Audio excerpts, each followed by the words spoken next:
여러분 반갑습니다. 정혜성 인사드리겠습니다. 오늘의 시간 저는 K-팝에 대해서 이어서 나가도록 하겠습니다. 저번 시간까지 1970년대 양희은까지 진도 나갔었죠. 오늘은 다 해보도록 노력을 해보도록 하겠습니다. 1970년대에 양희은이라는 가수가 있었고요. 그 다음에 이땐 또 유명한 가수가 송창식이라는 가수가 천재적인 싱어송라이터가 탄생하기 시작한, 물론 60년대 때부터 시작을 했죠. 트윈플리오 때도 활동을 하기 시작했던 가수기도 했는데 70년대 때부터 장난이 아니었습니다. 왜 그러냐? 왜 불러라는 곡을 불렀습니다. 왜 불러?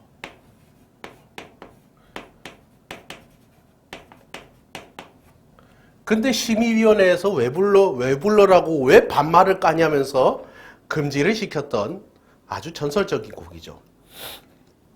그 다음에 이 곡을, 원곡을 처음 딱 듣잖아요. 그럼 어떤 느낌이 딱 드냐면요. 이게 무슨 뮤지컬 넘버인가 싶을 정도로 되게 작품성이 어마무시한 곡인데, 이게 내 기억으로는 1979년도 곡인데 사랑해야라는 곡이 있습니다.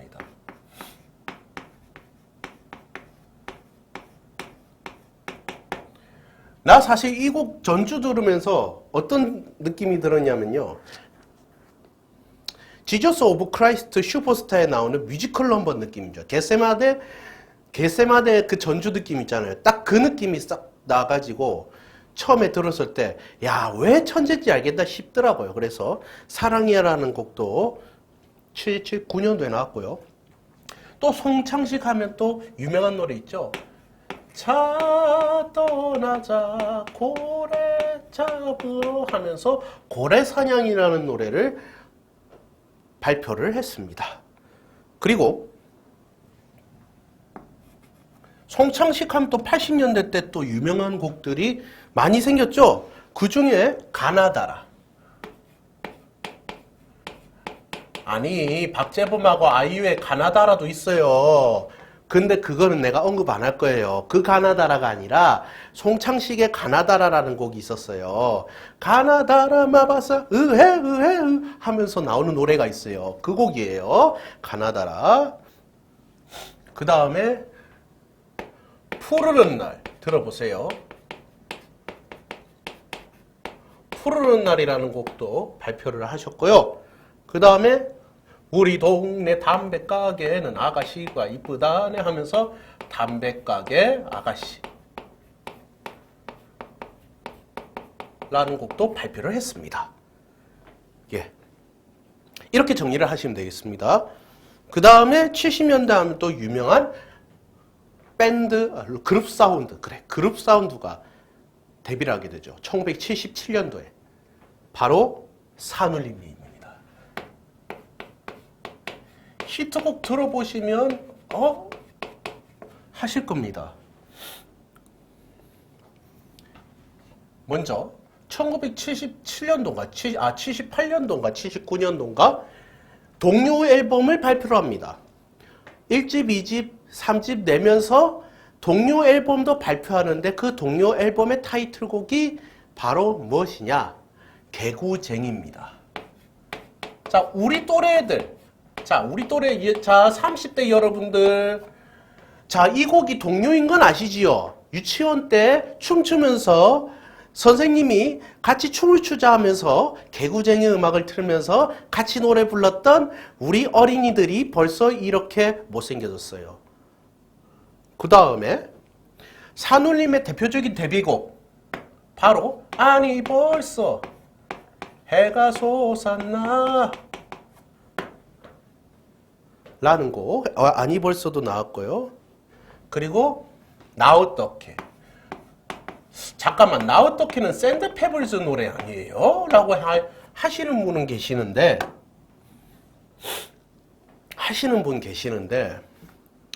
사실 이 곡을 썼는데 자기네들이 대학가요제 나가고 싶은데 이미 김창완 아저씨는 졸업을 했었던 것 같아요. 몰라요. 그 중에 막 맏형이 졸업을 해서 못하는 바람에 1977년도에 샌드 페블즈라는 밴드 동아리, 그룹 사운드 동아리한테 줬어요. 그래서 대학가요제 1위의 대상을 얻게 된 영광을 받게 됐죠. 그러고 나서 자기 앨범 2집에 나 어떻게를 실었습니다. 그래서 산울림의 곡이라고 해도 되지요. 자, 샌드 페블즈가 먼저 발표를 했긴 했는데 원래 노래의 주인공은 산울림이다 라는 거 알고 계시면 되겠습니다. 그리고 산울림 하면 또 유명한 노래가 있죠. 1980년대로 넘어갑니다. 제일 유명한 곡이 이제 스물스물 기어 들어옵니다. 언젠간 가겠지 흐르는 네 청춘. 김창완이라는 아저씨가 70년대 때만 해도 20대였단 말이에요. 20대. 근데 1980년대 들어오고 나서 20년대 중반이 되니까 80년대다 지금 20대 후반은 어린이입니다. 예, 우리는 어린이나 우리들 세상 풍선 가지고 가서 엄마 저거 사줘 이래도 돼요. 지금 20대는. 근데 80년대 때 20대면 이미 어른이에요. 이미 장가가고 시집가고 다 할 나이예요. 그러면 어떻게 해요? 25살인데 아 이제 어른이구나 하면서 썼던 곡이 바로 무슨 곡? 언젠간 가겠지 흐르는 내 청춘 피고 또 피는 꽃잎처럼 하면서 나온 노래가 청춘입니다. 라는 거. 그 다음 또 이 노래도 나왔죠. 아마 이것도 동요 앨범에 나오지 않았을까 싶은데 산할아버지 구름 모자 썼네 산할아버지 구름 모자 썼네 해서 산할아버지라는 노래도 나왔고요. 그리고 여러분들이 이 곡을 드라마를 통해서 아시는 분들이 꽤 되시는데 길을 걸었지 해상. 나는 이거를 우연히 들었어요. 중학교 때. 그래서 이 노래가 아마 10집 앨범인가? 1982년도에 회상이라는 노래와 수록곡으로 너의 그 한마디 말도 그 웃음도 나에게 커다란 의미 하면서 나온 노래 있잖아요. 근데 여러분들은 너의 의미를 어디서 알았다? 아이유를 통해서 알았다. 왜? 아이유가 리메이크를 했으니까. 아이유가 양희은 선배님의 가을 아침도 산울림 선배님의 너의 의미도 리메이크를 했기 때문에 여러분들은 이 두 곡을 누구를 통해서 알았다? 아이유를 통해서 알았다. 나는 아니었다. 나는 우연히 들었다. 예, 우연히 들었다. 그래서 너의 의미라는 곡도 82년도에 이름을 알리게 됩니다. 여기까지만 얘기할게요. 그리고 1997년도에 13집 앨범을 냅니다. 13집 앨범을 내면서 이런 독특한 제목을 가지고 대중들 앞에 섭니다. 바로 기타로 오토바이를 타자. 기타로 오토바이를 타자.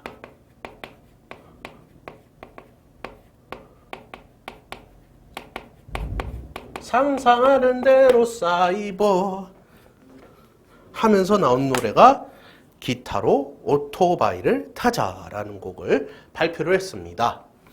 13집에. 그래서 1997년도까지는 완전히 산울림의 전성기라고 할 정도로 많이 되게 오랫동안 활동을 하셨다라는 거 여러분들이 알고 계시면 좋겠습니다. 그리고 내 또 얘기했잖아요. 김추자의 프로듀서가 누구였어요? 제가 저번 시간에 설명했는데 그렇죠. 신중현이죠. 신중현. 지금의 누구랑 똑같다고? 하이업 엔터테인먼트의 라도랑 똑같다고. 예. 무슨 소리인지 모르시는 분들 계시죠? 우리 또래로 예를 들어 볼까요? JYP 엔터테인먼트의 박진영 프로듀서입니다. 예, 그렇게 하면 여러분들 귀에 쏙쏙 박힐 거예요. 아시겠죠? 하여튼 김추자를 데뷔를 시킨 장본인이 70년대 때 곡을 발표하는데 자기의 솔로곡을 발표합니다. 그래서 이게 대박을 칩니다. 70년대 맞지? 내가 잘 적고 있는 거 맞죠? 오케이. 신중현의 뭐?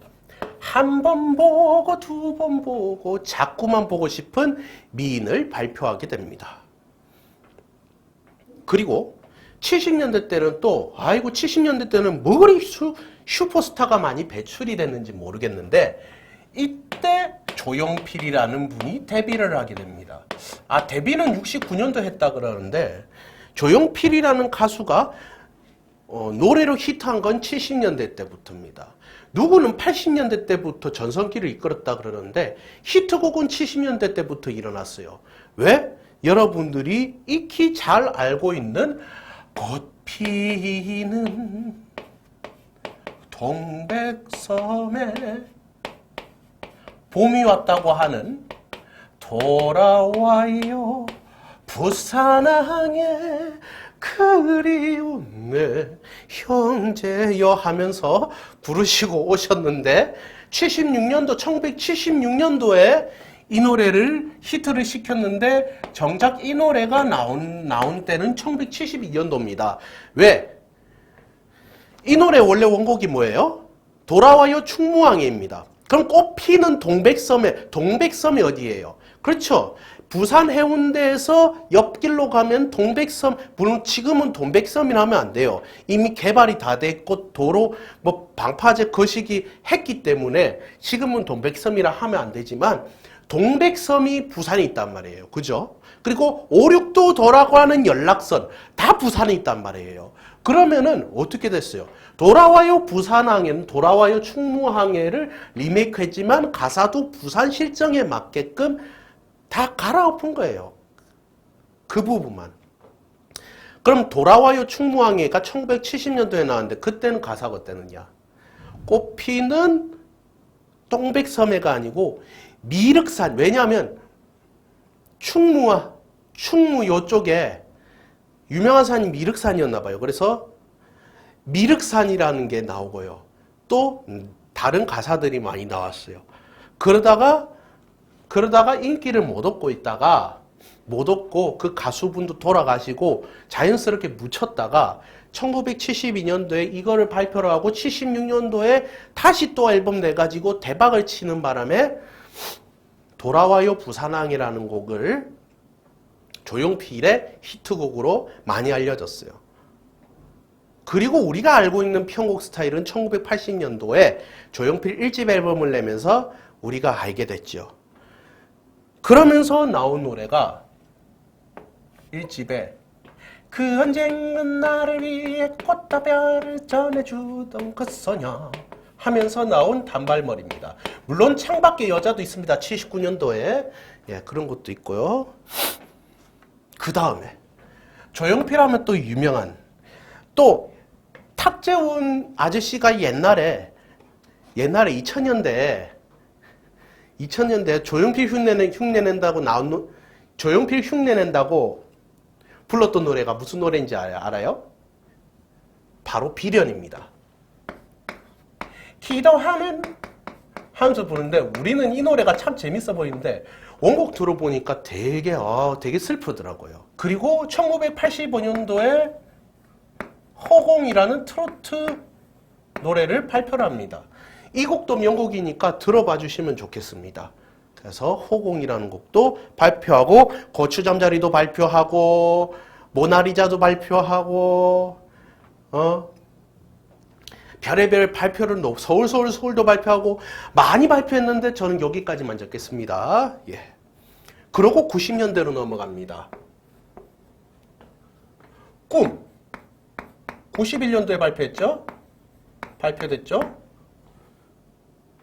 큐 이게 아마 89년대 90년대인가? 큐랑 이젠 그랬으면 좋겠나.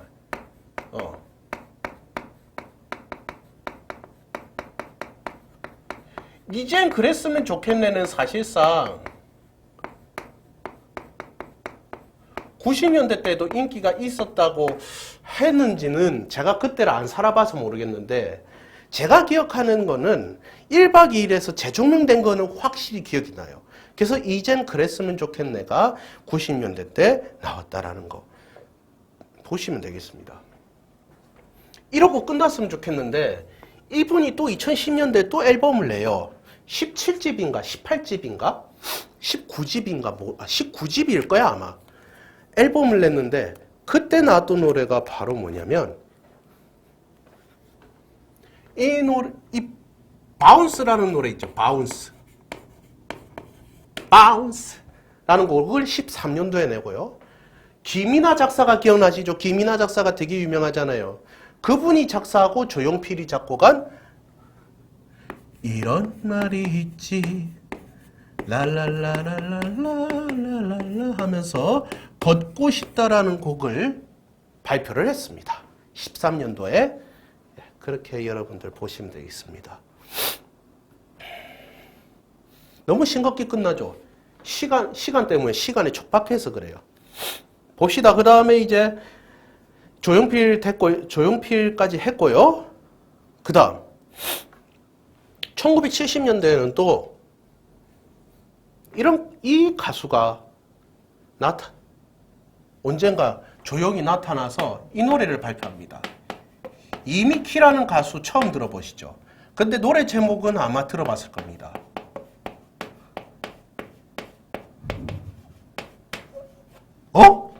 설마 그 먼지가 돼요? 맞아요. 먼지가 돼요. 네, 그 곡이에요. 그 곡을 원래 원곡은 발라드 버전인데 이거를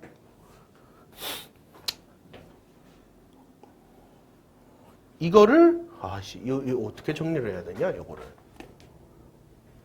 이거를 리메이크를 했어요.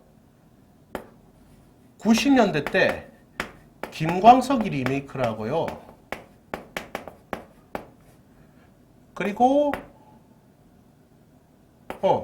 10년대 때는 슈퍼스타 K에서 슈퍼이큐로 리메이크를 했어요. 슈퍼이큐에서 정준영이 나왔을 때가 슈퍼스타 K 뭐예요?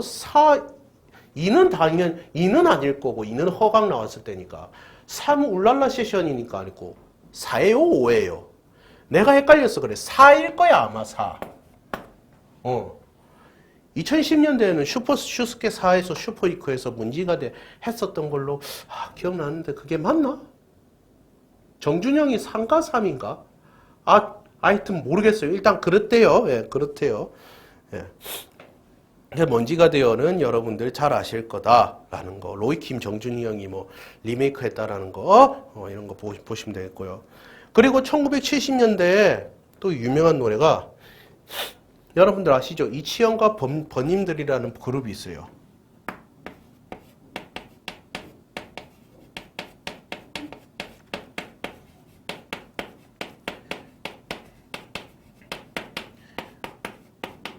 당신만이라는 곡을 발표를 해서 인기를 얻습니다.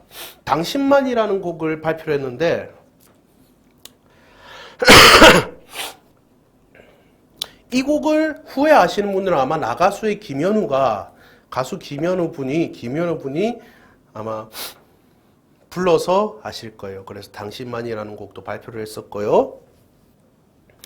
그리고 이때 당시에 또 엄청난 히트곡을 가지고 옵니다. 누가? 이분이요.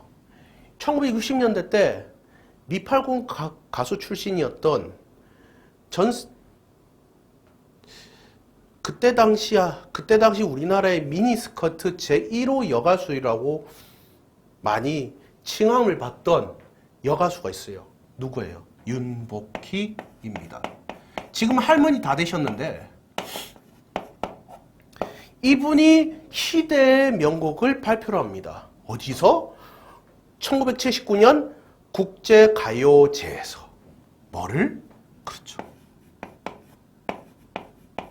내가 만약 외로울 때면 내가 위로해 줄게 하면서 여러분이라는 노래를 발표를 했습니다. 대상을 얻었어요. 그래가지고 2011년도인가 2012년도인가 임재범이 나가수에서도 이 노래를 갖다가 경연을 나가셨죠. 예. 노래의 힘이 겁나 큰 게 이 노래를 임재범이 경연할 때 나가수 방영될 때가 언제예요? 저녁 시간, 저녁 먹을 시간 아니에요. 저녁 먹든지 야식 먹든지. 임재범이 이 노래를 딱 부르고 나서 어떤 반응이 왔냐면 댓글에 보니까 되게 웃긴 게 밥 먹다가 밥 먹는 걸 포기했다. 왜? 경건하게 듣기 위해서. 왜 그러냐면은 윤복희의 여러분이라는 게 메시지가 엄청나게 강렬했어요. 그래서 국제가요제이기 때문에 우리나라 가사랑 영어 가사랑 같이 냈겠죠.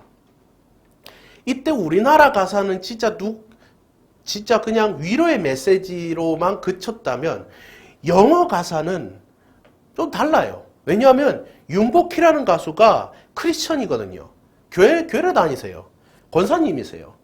그래서 원래 우리나라 가사에 어떤 게 있냐면 내가 만약 외로울 때 누가 나를 위로해 주지? 바로 여러분. 하면서 이제 클라이막스로 딱 가잖아요. 감동을 겁나게 끌어올리면서 박수를 유도해 주도록. 그래서 대상을 탄 것 같아요. 근데 이게 영어 버전으로 들어가 버리면 완전 성경적으로 바뀌어요. 어떻게?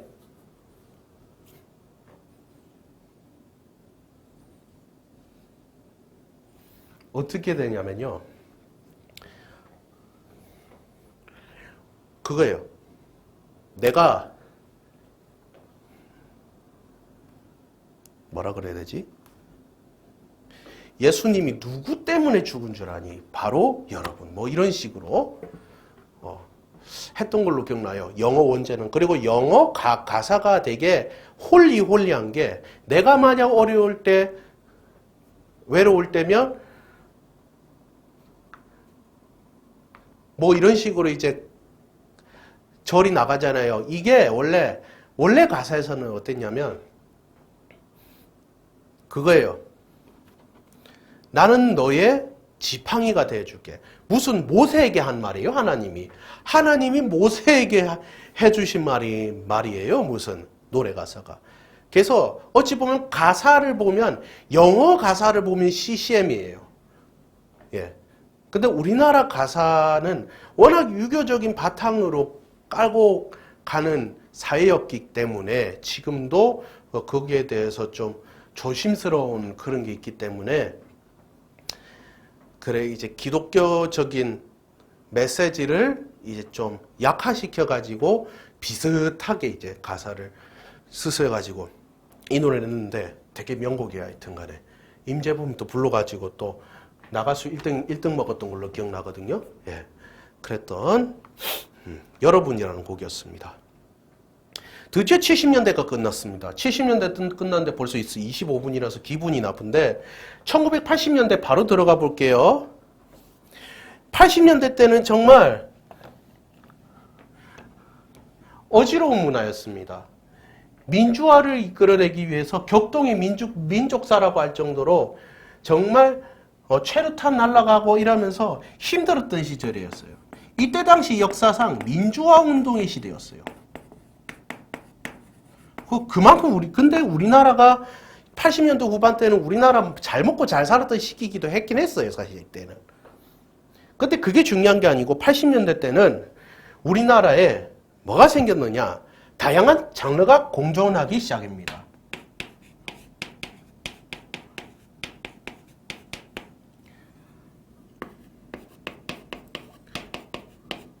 다양한 장르가 공존하기 시작했습니다. 그러면서 발라드, 댄스가 인기를 일으키면서 트로트, 팝, 락, 포크, 디스코 등등등 다양한 장르가 공존하기 시작을 했고요. 80년대 때는 또 어떤 게 또 유명했냐면요. 대놓고 이름을 적어버릴게요. 조용필, 아니, 내가 조용필도 정리했잖아요. 조용필이라는 가수는 팬들이 어떤 팬덤이 어떤 팬덤이었어요. 오빠 부대 팬덤이었어요. 여성 팬들이 오빠 이라니까 오빠 부대 팬들이었어요. 반대로 이선희라는 가수 있죠. 이 가수는 이때 당시 여성 팬들이 또 여성 팬들이야. 여성 팬들의 팬덤이 언니이래서 거의 언니 부대라고 할 정도로 되게 막강했어요. 70년대 때는 나훈아, 남진 그까지는 안 적었어요. 일단은 그건 까먹었어요. 그래서 1980년대가 시작이 됩니다. 그러면서 나왔던 노래들을 제가 정리를 해보도록 하겠습니다. 저기다 적으면 되겠네. 자, 1980년대 때는 이문세라는 가수가 등장하기 시작합니다. 초창기 때는 MC로 시작을 했어요. 초창기 때는 그냥 MC 꿈도루였어요. 그래가지고 MC로 이제 먹고 살고 있다가 데뷔 앨범을 냈는데 삐리삐리삐리 파랑새는 갔어도 하면서 했는데 그냥 중박을 치고 말았죠. 그러니까 대형 가수로는 올라가지를 못했다 이런 거예요. 그러다가 어마무시한 히트곡을 남기게 됩니다. 누구를 통해서? 이영훈이라는 작곡가를 통해서. 이영훈이라는 아마추어 피아니스트이자 작곡가를 만나서 같이 이제 자취방 한 방에서 동거 생활을 하면서 음악 작업을 한 끝에 나온 노래들이 이문세의 히트곡이 됩니다. 이영훈의 히트 작품이자 이문세의 히트곡이 된 곡들을 제가 소개를 해보도록 하겠습니다. 1980년대에는 바로 광화문 연가,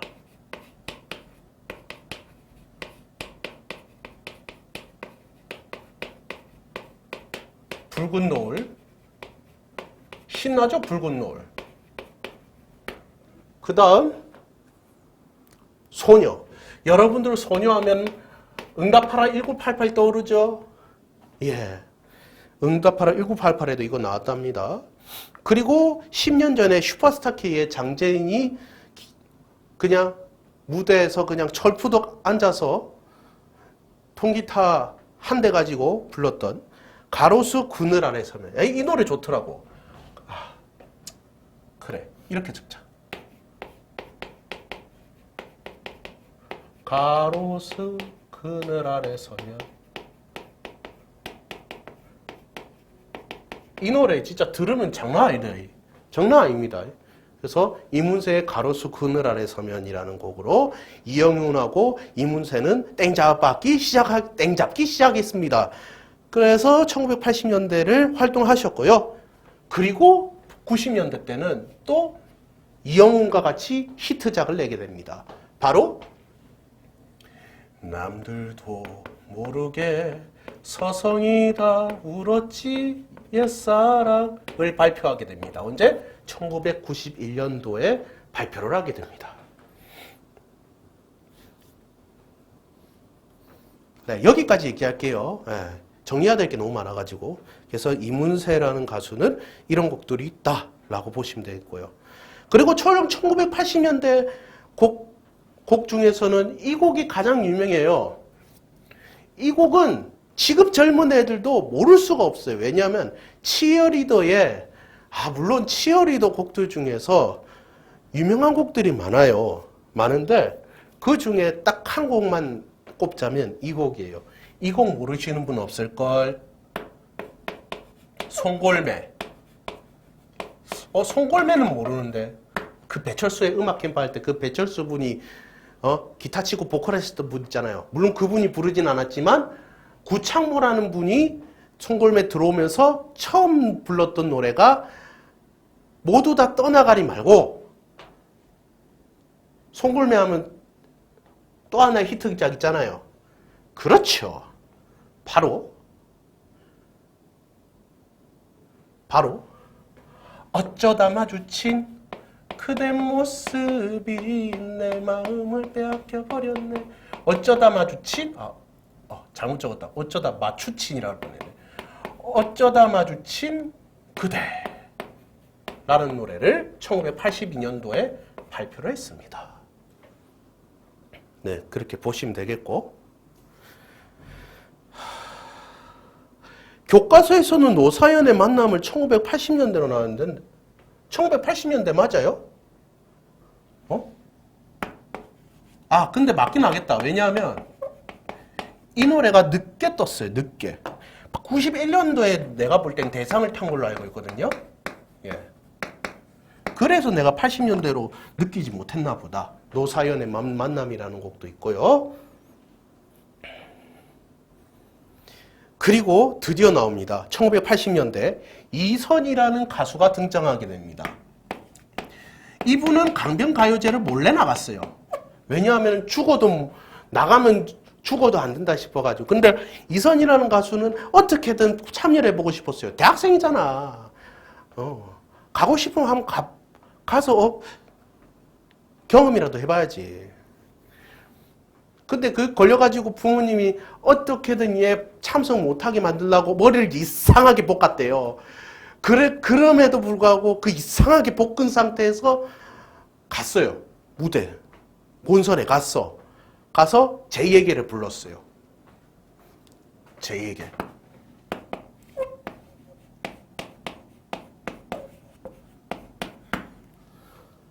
그래서 대상을 탔던 걸로 기억나요. 그래서 제에게 불렀고요. 그 다음에 옛날이야. 옛날이요. 아마 옛날이요. 이게 85년도 곡일걸요. 아마 이게. 옛날이요. 라는 곡도 발표를 했습니다.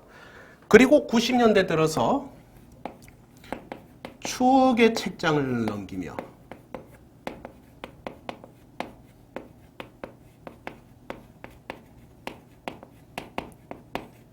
이게 내가 볼 땐 90년도에 나왔던 걸로 기억나거든요. 예, 추억의 책장을 넘기며라는 곡을 발표를 하셨고, 그 다음에 2005년도에 이 지울게요. 테스 형 지워도 되죠? 예. 2년이라는 곡을 발표를 하게 됩니다. 여러분들 왕의 남자 보셨어요? 왕의 남자 OST로 알고 있거든요, 이게. 그래서 2년이라는 곡 2005년도에 발표를 했고요. 그 다음에 2014년도에는 그 중에 그대를 만나를 발표합니다.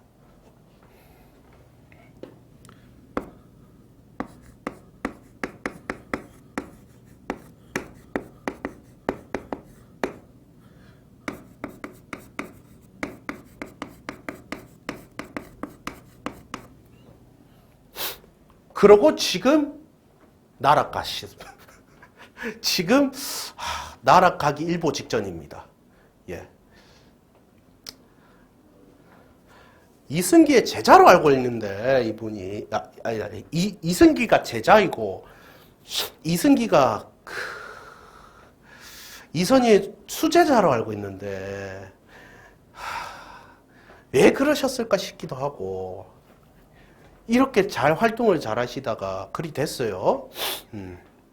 그래서 이선희 곡은 이렇게 정리를 할 거고요.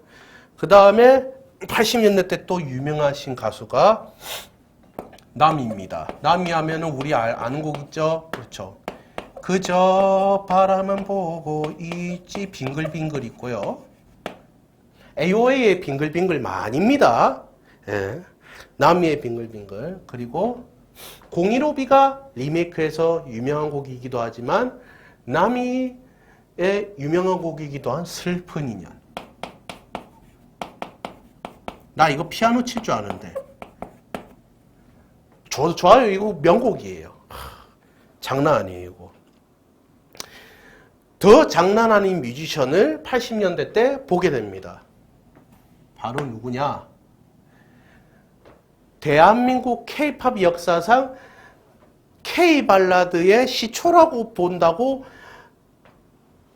주장하고 있는 언급하고 있는 뮤지션이 바로 유자라는 뮤지션입니다. 가수라고 하기도 애매해요. 노래 부르시는 거 보면 가수라고 하긴 좀 애매하지만 이분의 음악성은 1집 들어보시면 이게 도대체 1987년도 곡인가 싶을 정도로 곡의 스트리밍 구성이, 오케스트레이션 구성이 정말 장난 아닙니다. 악식 구성이 장난 아니란 소리예요. 바로 사랑하기 때문에.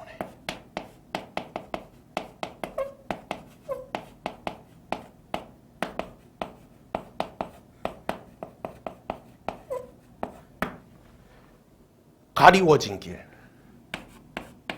그대여.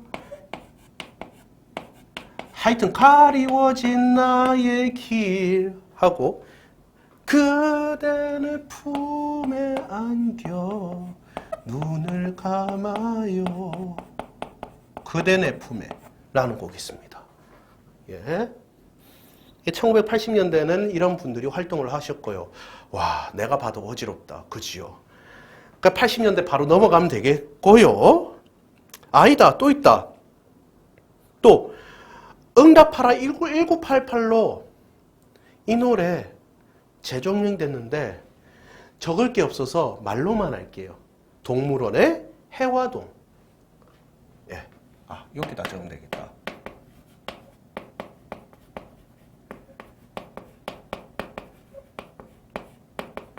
따라라라라다다다다 따다다다다다다다다 해화동이라는 곡도 유명하죠. 그래서 1990년대로 넘어갑니다. 1990년대. 지금 세대는 무슨 세대예요? MZ세대라고 하고 그 다음 세대는 알파 세대라고 하잖아요. 그럼 이 세대 때는 무슨 세대였어요? 바로 여러분들의 부모님 세대, 나의 큰형님 세대라고 해야 되나? X세대. X세대. 이때는 어떤 문화가 있었냐면 이전에는 10대 문화하고 모이고 없었잖아요. 예. 청소년 문화, 무슨 문화인데 이때는 완전 10대 문화. 아예 문화로 자리매김했죠. 아예 문화로 자리매김하고 이게 또 어떤 문화인가? 아, 적기 싫은데 아이돌 문화라고 해가지고 이때 완전 본격적으로 시작이 된 것이 1990년대라고 보시면 됩니다. 왜냐하면 이때부터 겁나게 극성이었고 이때부터 이제 슬슬 체계화되는 시기이기도 했고요. 이때부터 연령층의 불균형으로 음악적 세대 차이가 이때부터 많이 심화되기 시작을 합니다. 그래서 지금 10대 애들이 듣는 노래하고 지금 40대 분들이 듣는 노래하고 많이 다를 수밖에 없어요. 왜 그러냐면 40대 이상은 대부분이 새로운 음악이 낯설어요. 낯설고 어지럽고 차라리 익숙한 음악과 뻔한 진행의 노래들을 좋아하게 됩니다. 그래서 신곡을 듣더라도 트로트를 들으려고 그러고 만일에 다른 장르 음악 들으려고 그러면 다 옛날 노래 들으려고 그러지. 요때 요 이전의 노래들 있잖아요. 그래서 세대 차이가 노래 가지고도 세대 차이가 일어날 수도 있다 라고 합니다. 그도 그럴 것이 요때 특히 6, 7, 80년대 때 대중가요들 중에서 한 25% 정도라고 생각이 되는데 그 정도 노래들은 정말로 지금 들어도 지금 나오는 노래들보다 훨씬 좋아요. 예. 악기 구성도 탄탄하고 너무 잘하시고 세션들도 너무 잘하시고 그래가지고 그래요. 그래서 어르신들이 요즘 들을 노래가 뭐가 있냐 하잖아요. 바로 당신들의 젊은 시절 날 나왔던 노래가 너무 잘 만들어서 그래요. 예. 그런 건 이해를 하고 넘어가자고요, 우리들이. 그렇다고 해서 어르신들이 그렇다고 해서 요즘 노래를 너무 비하한다. 그것도 아니에요. 왜냐하면 요즘 노래들도 좋은 노래들 얼마나 많은데요. 앞으로 또 적을 거거든요.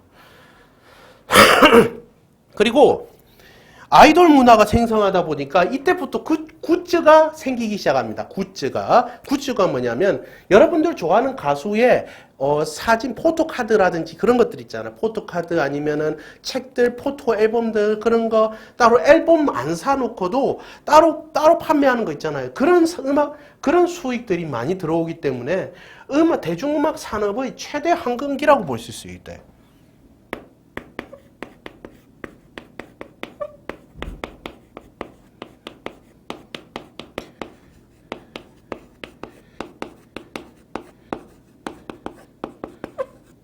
그것도 그럴 것이 이때 당시에는 90년대 때 이때 당시에는 이때 이후부터 팬사인회가 들어오기 시작하면서 아마 앨범 사재기가 아마 이때부터 시작하지 않았을까 싶기도 해요. 그래서 한 사람당 100장 이상 많이 사고 막 그러는 경우가 아직도 있거든요. 그래서 그런 것도 생겨났지 않았을까라는 게 생기네요. 그리고 다양한 장르가 존재하기 시작하면서 이게 또 90년대 들어가면서는 힙합과 랩이 같이 들어오기 시작을 하고요. 그리고 뮤직비디오라는 게 80년대까지는 그렇게 중요성을 못 느꼈어요.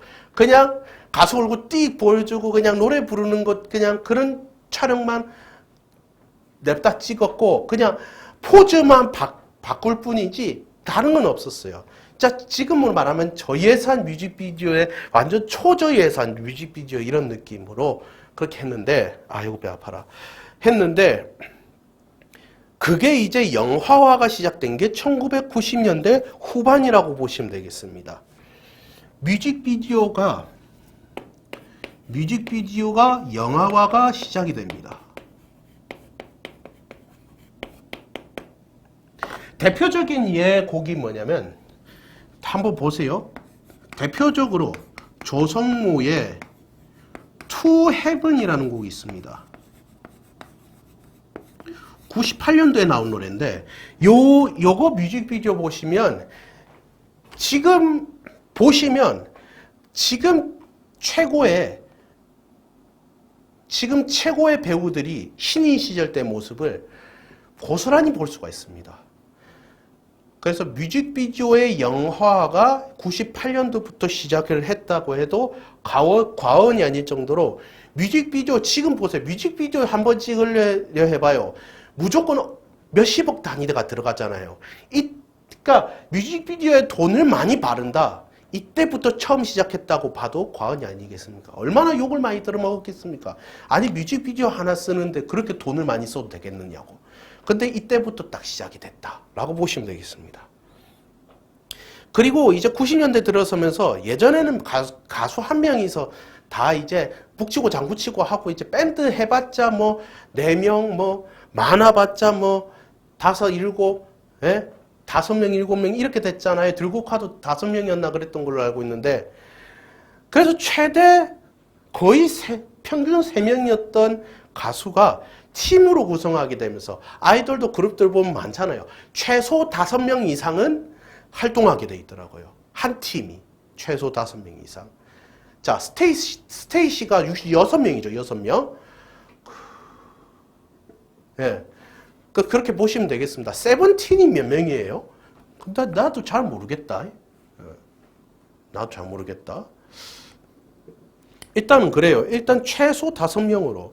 왜 그러냐면 가수 멤버 수가 최대 3명이었던 시절에는 어땠냐면은 당시 방송사가 KBS, MBC, SBS 그리고 그때 당시 TBC라는 방송이 있었어요. 그 4개 방송국이 전부였어요. 그때 당시에는. 옛날에는. 근데 최근에는 최소 5명 이상이 됐잖아요.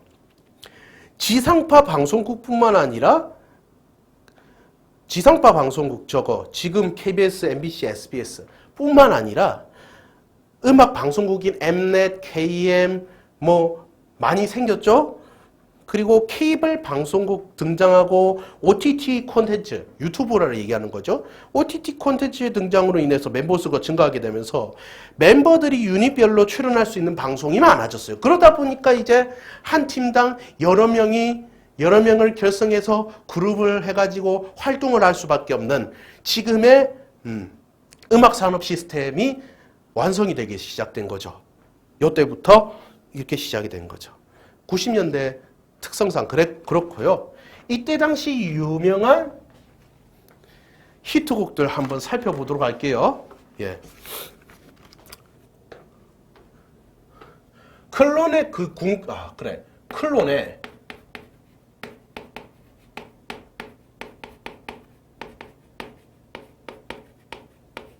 쿵따리 샤바라. 그 다음에 이때는 또 아이돌 문화였죠. H.O.T라는 남자 가수, 남성 보이그룹이 유명했습니다. 이때 유명한 곡이 뭐예요? 캔디. 단지 널 사랑해 이렇게 말했지 하죠. 이 곡을 최근에 NCT 드림이 어떻게 했다? 리메이크를 했다라는 거 보시면 더 좋을 것 같고요. 그리고 90년대 때는 또 이분이 또 등장합니다. 더 어마무시한 분이죠? 어마무시한 분. 서태지와 아이들이 등장합니다. 서태지와 아이들이 등장하면서 난 알아요라는 곡을 발표를 하고 또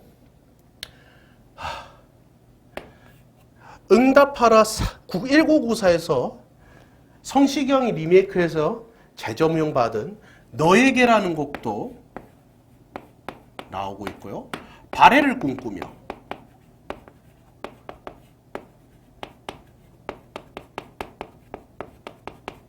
라는 곡도 발표를 하기 시작합니다.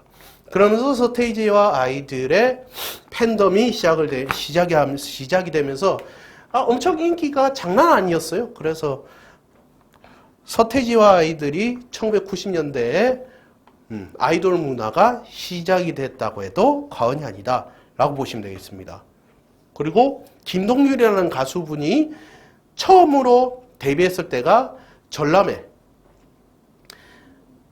연세대학교 재학 당시에 대학가요제에서 꿈속에서로 데뷔를 했죠. 그러면서 나왔던 곡들 한번 적어드리겠습니다.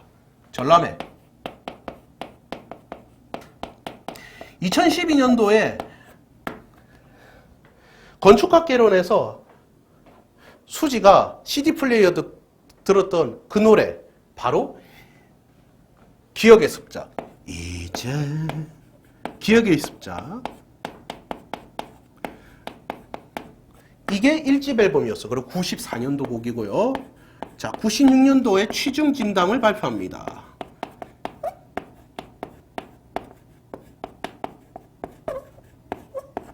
예, 이런 곡들 알고 계시면 되겠습니다.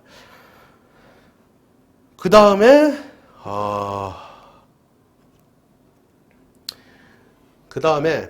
내일 모레 서른이신 분들이 가장 찔리는 음악이 나오겠네요.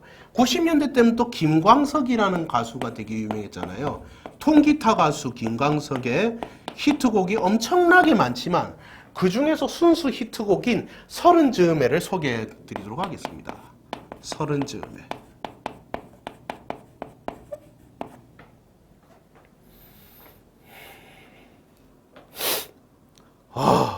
시간이 너무 빨리 갔다.